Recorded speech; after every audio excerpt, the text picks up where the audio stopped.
Olá, bem-vindo ao nosso canal do YouTube. Hoje eu gostaria de falar um pouco sobre uma questão que eu considero extremamente importante, que é relacionada com a imagem que a gente irradia. A gente às vezes tem uma impressão de que a gente transmite para as outras pessoas exatamente o que está dentro da gente, o que a gente está sentindo, ou aquilo que a gente gostaria que os outros vissem. Isso definitivamente não é verdade. Existe um problema na comunicação, uma coisa que eu sou, o que eu sinto, o que eu penso e até mesmo o que eu falo, e aquilo que os olhos das outras pessoas veem. Aquilo que os outros veem não coincide obrigatoriamente com aquilo que está dentro de mim, com aquilo que eu efetivamente estou sentindo. Então, essa comunicação ela é sempre muito mais precária do que a gente pensa. E o indivíduo, por exemplo, tímido, que é meio reservado, retraído, meio quieto, meio parado, meio desajeitado, ele imagina que todo mundo está vendo a timidez dele e, na realidade, ele muitas vezes está sendo decodificado pelos olhos dos outros como uma pessoa arrogante,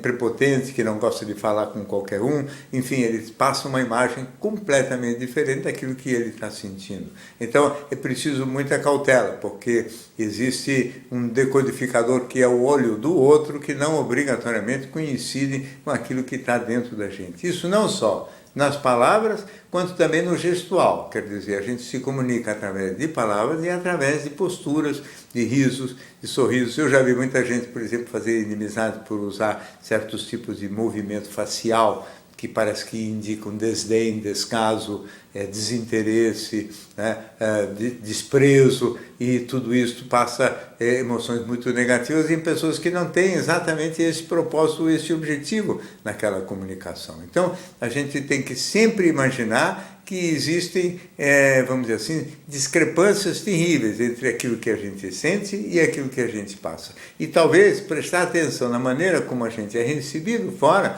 ajuda muito a gente a aprimorar esta comunicação. Ter ciência da dificuldade é o primeiro caminho. E depois, o primeiro caminho para a gente conseguir avançar nesse processo de se comunicar com rigor. Né? Depois, também facilitar um pouco, ou na medida do possível, o acesso das pessoas à nossa verdade. Então, muitas pessoas, por exemplo, também gostam de fazer manifestações exaltadas de si mesmo. Então, falam bem de si, gostam de exibir virtudes que nem sempre possuem, gostam de falar sobre riquezas materiais que também nem sempre possuem, e, evidentemente, com isso, elas pretendem enganar o interlocutor, com a qual a enganação essa que teria por objetivo fazer com que eles tivessem uma visão maior da gente. Quer dizer, eu então falo que eu fiz, eu aconteço e eu sou um monte de coisas que talvez eu não faço nem sou, mas aí o outro, eu posso imaginar assim, o outro vai pensar, puxa, esse cara é um cara grande, legal, importante, etc.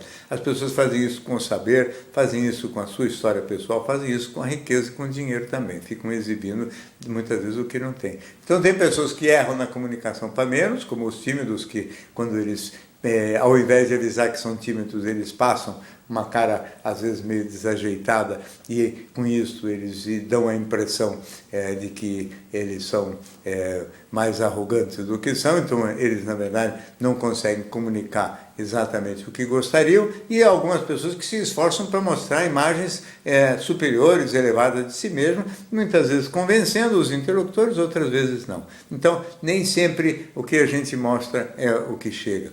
Isso passa inclusive pela moda, pela roupa, pelo jeito como as pessoas gostam de usar o seu vestuário, né? O vestuário, por exemplo, na minha opinião, ele deveria tentar ao máximo representar aquilo que é um indivíduo de verdade. Quer dizer, o indivíduo às vezes é tímido, desajeitado, mas usa uns óculos super extravagantes, etc. Ele fica tentando vender uma imagem de extravagância, de exuberância, que não corresponde àquilo que ele é. E mais dia menos dia, ele vai acabar sendo desmascarado pelos seus interlocutores.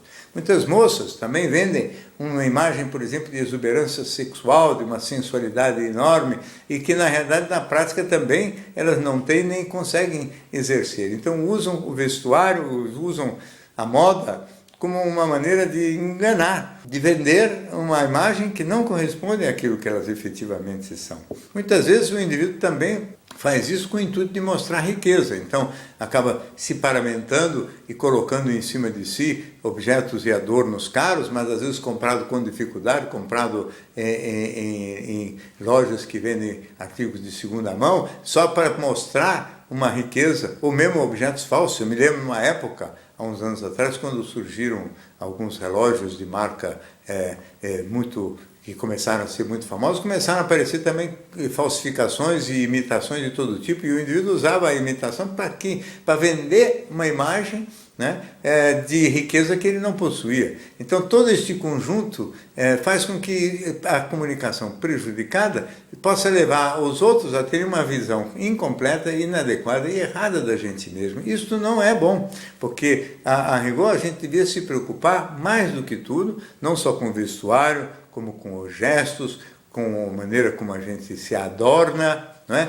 Com os adornos que usa, justamente para transmitir aquilo que corresponde à nossa realidade interior, o mais próximo possível disso. E com isso, evidente, se o indivíduo é discreto, ele que use uma roupa mais discreta, se o indivíduo é simples, que use uma roupa simples, e ele, então, que tenha um jeito de falar que seja simples, tenha um jeito de se comunicar que seja delicado, que seja carinhoso, quando ele é deste jeito mesmo, quer dizer, não tentar ser um enganador e usar a aparência física, usar a imagem com intuitos de esconder a verdade. Nem aquilo que a gente tem vergonha da gente, como é o caso da timidez ou da fragilidade, da insegurança, e nem aquilo que seria a favor da gente, que é mostrar uma grandeza que a gente não possui. A imagem é refletida e, além de tudo, qualquer que seja o esforço que a gente faça, a imagem refletida vai depender muito da maneira como os outros veem e não obrigatoriamente representa exatamente